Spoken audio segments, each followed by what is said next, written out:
Determine the amount of iron in the given sample volumetrically. हमारे पास क्या है जी, रिडॉक्स टाइट्रेशन ही हम कर रहे हैं और हमें आयरन का जो है हम कहते हैं कि कंपाउंड दिया जाएगा, यानी कि उसका सोल्यूशन बना के दिया जाएगा जिसमें हमने आयरन की अमाउंट को फाइंड आउट करना है इस प्रैक्टिकल से।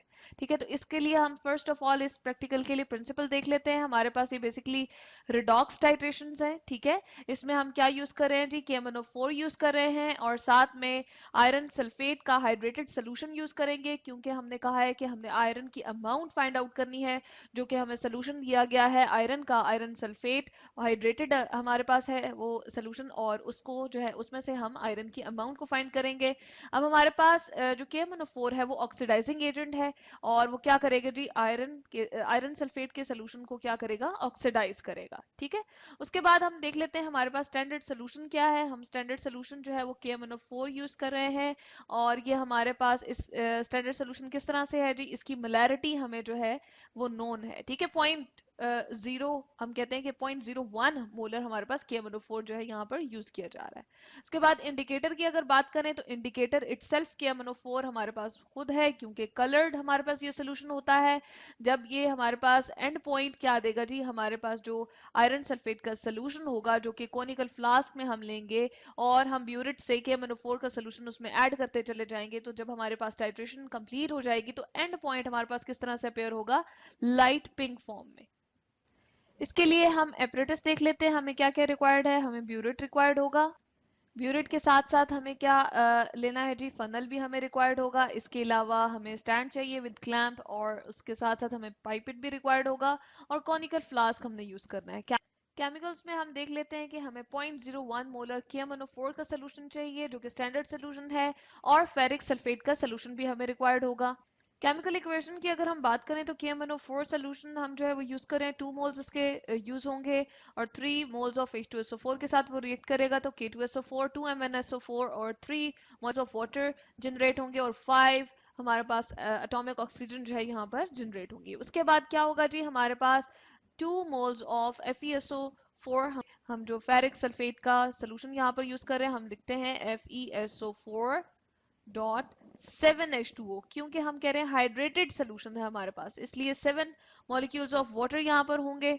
इस तरह से हमारे पास अब रिएक्शन होगा और H2SO4 के साथ ये रिएक्ट करेगा और एटॉमिक ऑक्सीजन जो कि हमारे पास यहाँ पर जनरेट हुए थे वो भी यहाँ पर रिएक्ट करेंगे।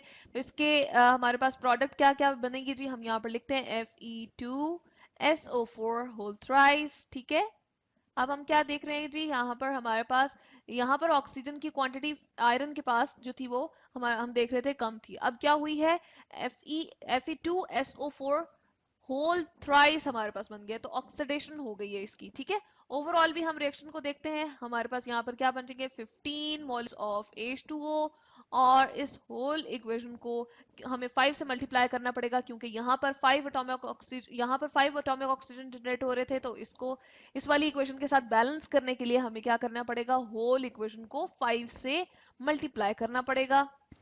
ओवरऑल इक्वेशन हम देखते हैं, हमारे पास क्या है जी, 2 मोल्स ऑफ KMnO4 हैं, 8 मोल्स हमारे पास H2SO4 के इसके साथ रिएक्ट कर रहे हैं, 10 मोल्स ऑफ हम कहते हैं हमारे पास जो है फेरस सल्फेट के हमारे पास रिएक्ट करेंगे, यहाँ पर 8 मोल्स थे H2SO4 के, 2 मोल्स थे KMnO4 के, तो ओवरऑल इक्वेशन हमारे पास ये बन जाती है, प्रोडक्ट में K2SO4 2MnSO4 और 5 Fe2SO4 होल थ्राइस हमारे पास जनरेट हो जाएगा, जबकि 78 मोल्स ऑफ वाटर जो है यहाँ पर जनरेट होगा। तो यहाँ पर हम हमारे पास FeSO4.7H2O इसके लिए हम N जो रिप्रेजेंट कर रहे हैं हम यहाँ पर लिख देते हैं जी, N2 इज इक्वल्स टू 10। ठीक है, 10 मोल्स ये आ गया हमारे पास। इसके अलावा हमारे पास जो KMnO4 है उसके लिए हम N1 को रिप्रेजेंट कर देते हैं, यहाँ पर N1 लिखते हैं और ये हमारे पास है जी 2 मोल्स। ठीक है, तो इस तरह से हमने N1 और N2 भी देख लिया कि नंबर ऑफ मोल्स हमारे पास जो है वो 2 मोल्स, N1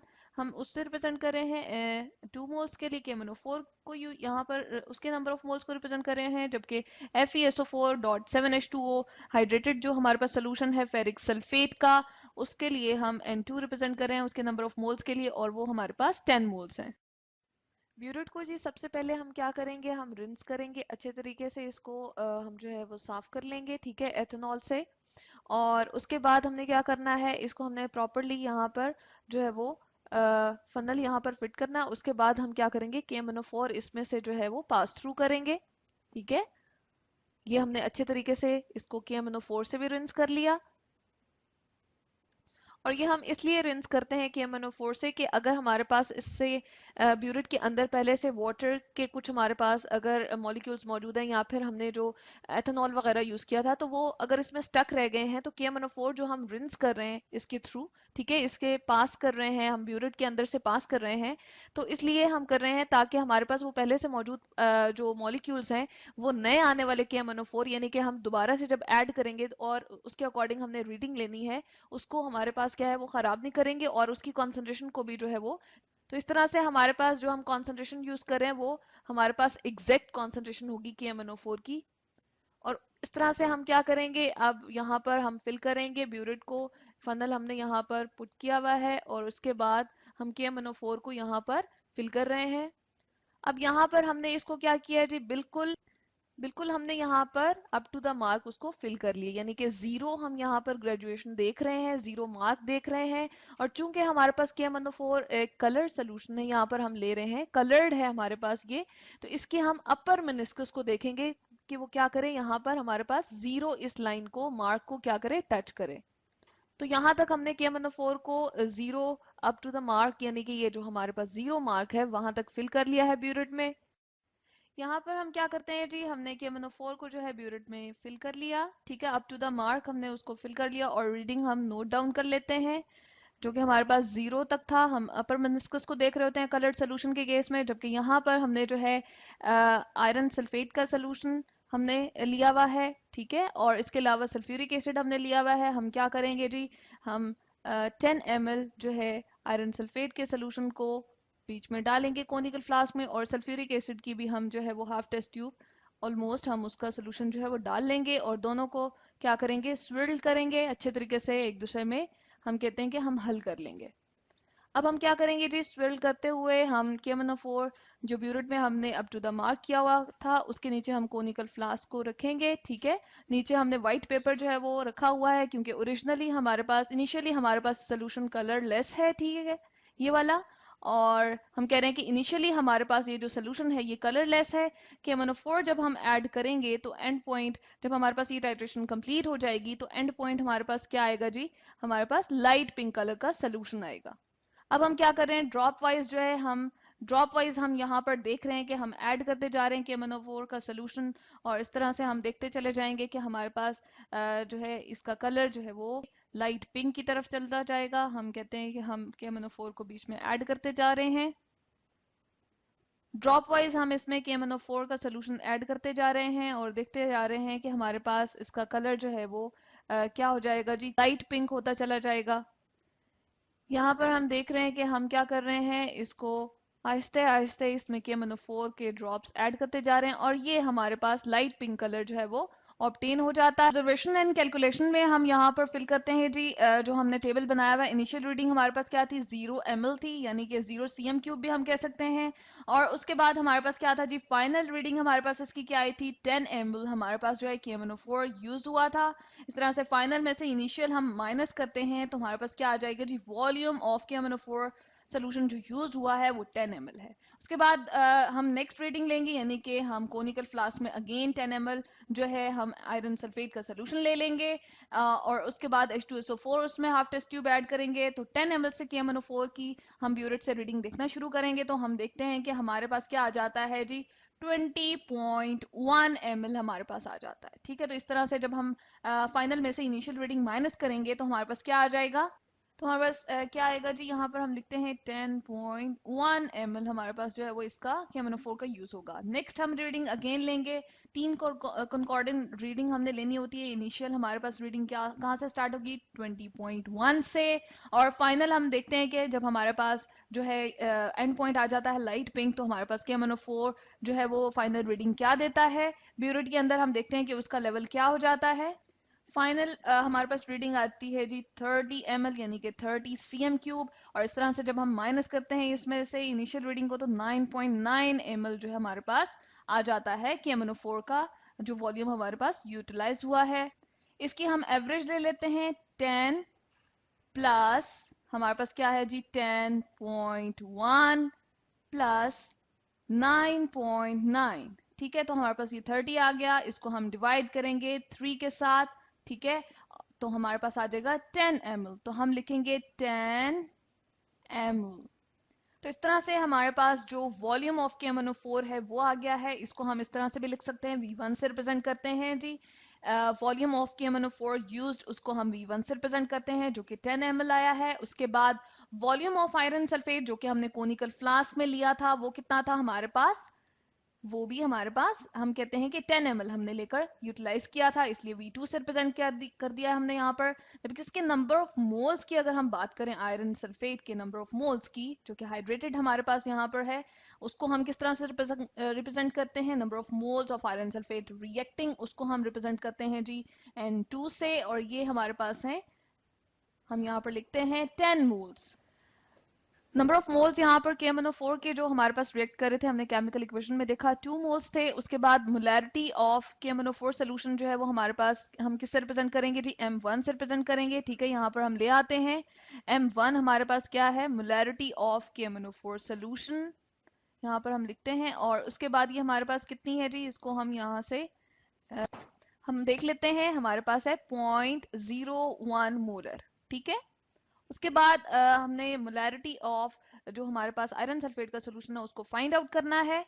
हम कहते हैं कि हाइड्रेटेड आयरन सल्फेट का जो हमारे पास है जी सोल्यूशन, उसकी मोलैरिटी हमारे पास अननोन है, तो उसके लिए हम क्या लिखते हैं M2 is equals to unknown. अब हम क्या करते हैं जी, यहाँ पर हम जो है मोलैरिटी इक्वेशन अप्लाई करते हैं।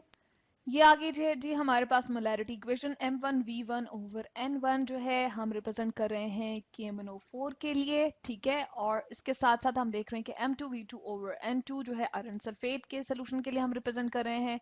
अब यहाँ पर हम जो है वैल्यूज पुट करते हैं। हमारे पास क्या है जी M1 हमारे पास मोलैरिटी है KMnO4 की जो कि है 0.01 मोलर। तो ये आगे हमारे पास रीअरेंज होके 0.01 molar into 10 ml divide by 2 moles और M2 into 10 ml over 10 moles. ठीक है, हमारे पास क्या होगा जी, हम यहाँ पर इसको M2 को फाइंड आउट करेंगे तो हम रीअरेंज कर सकते हैं किस तरह से, हम M2 को एक साइड पे लिख लेते हैं और बाकी सारी की सारी जो हमारी कैलकुलेशन है उसको हम दूसरी साइड पे कर लेते हैं।